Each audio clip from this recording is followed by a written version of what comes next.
What's up, guys? Four-wheeler doctor back again. Today we're working on a 570 Sportsman. I think this thing has got a rectifier issue because it's not charging. I'm going to show you what we're getting. Actually, I did crank it up when I first got it over here, and it did charge for a little bit, but then it finally dropped back down to 12 volts or whatever. This is a fuel injected bike, so you have to have some voltage going to it. I've had these before not even want to run if you don't have a battery in them.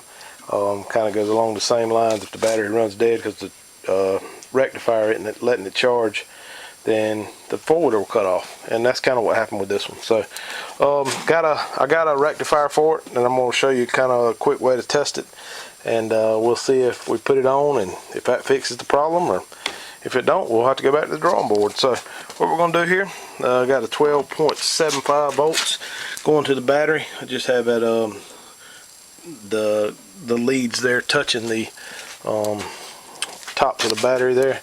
Hopefully this thing's going to have enough juice to crank up. It was a little bit weak when I unloaded it off the trailer.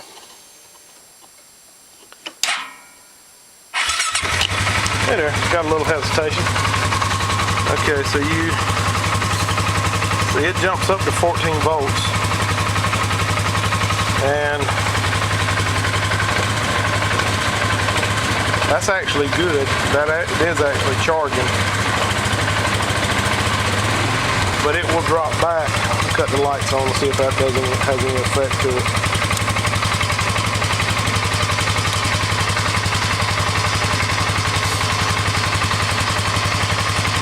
Alright, this thing's gonna make me a lie. Or make a lie out of it, I guess you would say. Alright guys, I'm glad I didn't leave the camera running for all that time, because this thing's been running about 5 minutes. But it finally just all of a sudden dropped down. Look at it, 12.15 volts. When you give it gas, see there's no change in the voltage. So what the guy said was happening with it, switch it off so you can hear me.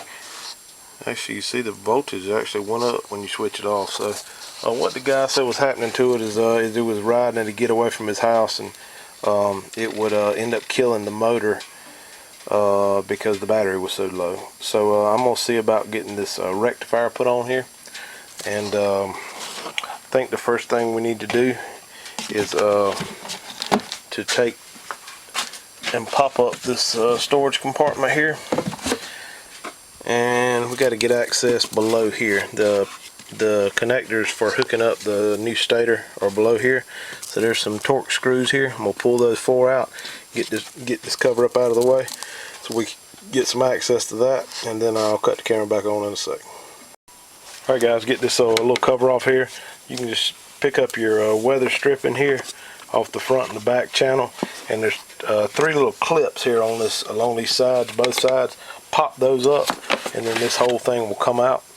And trying to get access to, I'll get the flashlight, but there's a couple studs down here. That's where we're going to tie our stator into. I'm sorry, not stator, our rectifier into. If I said stator earlier, I meant rectifier. So the rectifier is actually located right here, that big box there that kind of looks like an amp. So we're going to remove that. There's 2 10mm bolts.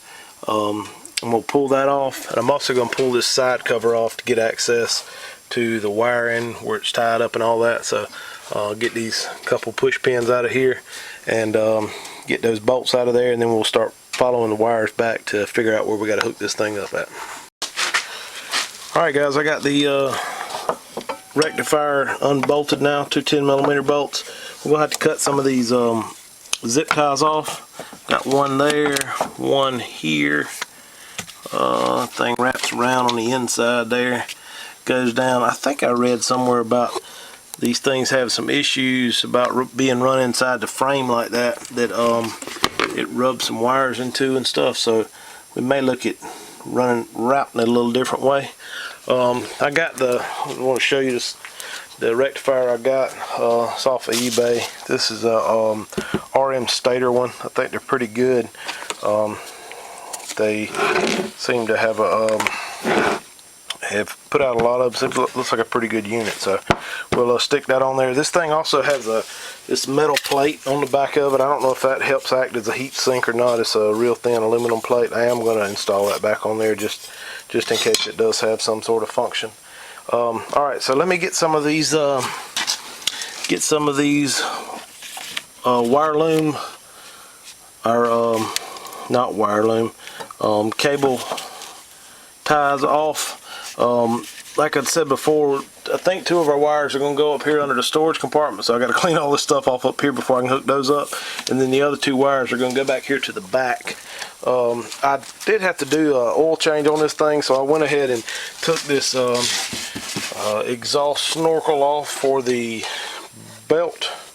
Just one clamp there. It kind of picks up, comes right off to get to the oil filter, but it also gives pretty good access to the plug that you need to hook this rectifier up. It's right in there. There again, it's tied in.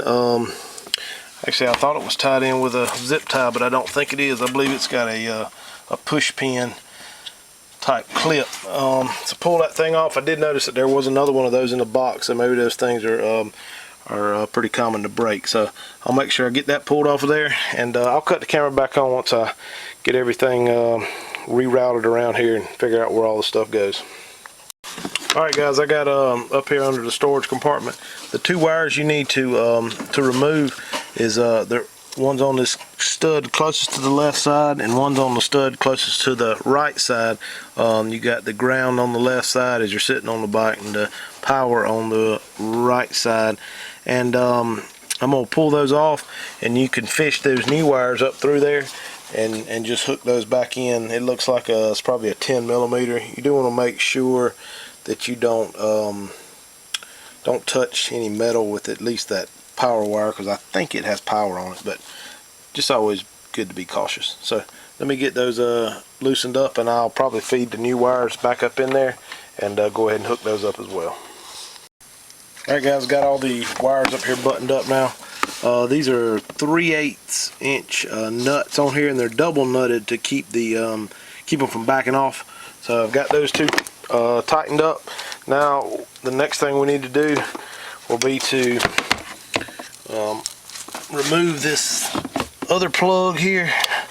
We'll see what happens if I just unplug this thing. Nah, it's gonna unplug on the engine side, so we're gonna have to get this thing off of the frame just like that, and just pull it up, and you see it messed up that clip.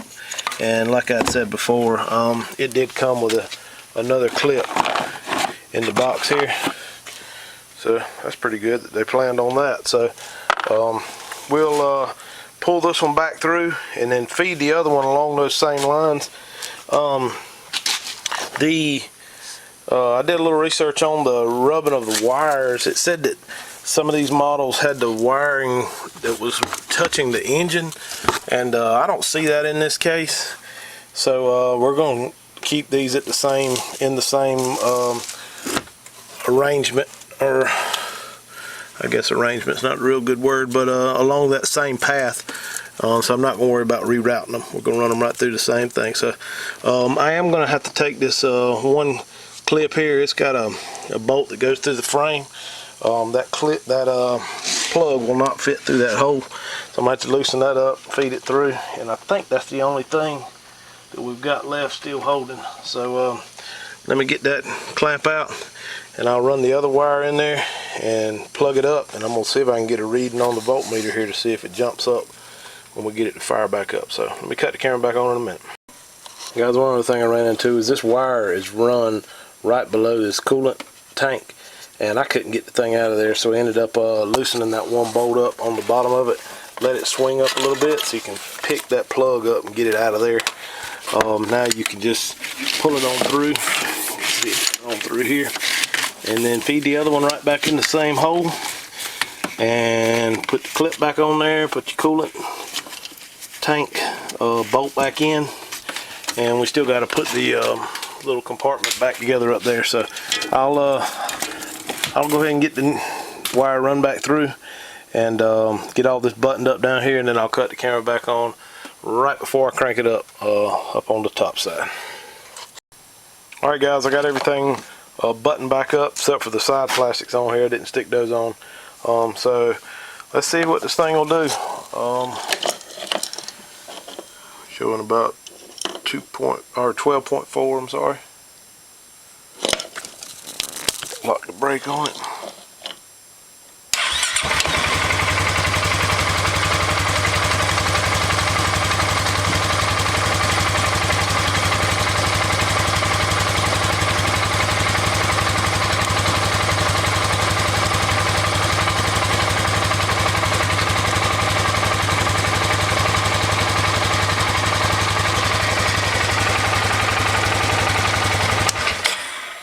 Guys, it's putting out some juice. You saw it hit 15 volts there. So thing's working. I'm definitely not going to let it sit here and run 5 minutes like it did before to see if it's going to keep going, because this done got late. So I'm going to button up the rest of these side pieces, put it on the trailer, probably ride it around a little bit tomorrow and make sure everything's good with it. But I think that's it. Alright guys, you guys check out my other videos. I got a few more coming up, probably be uploading in the next couple days. Got all kind of four-wheelers around here to work on. We on this coronavirus quarantine. What better place to be quarantined than in the shop? So, alright, y'all have a good night, and I'll talk to you later.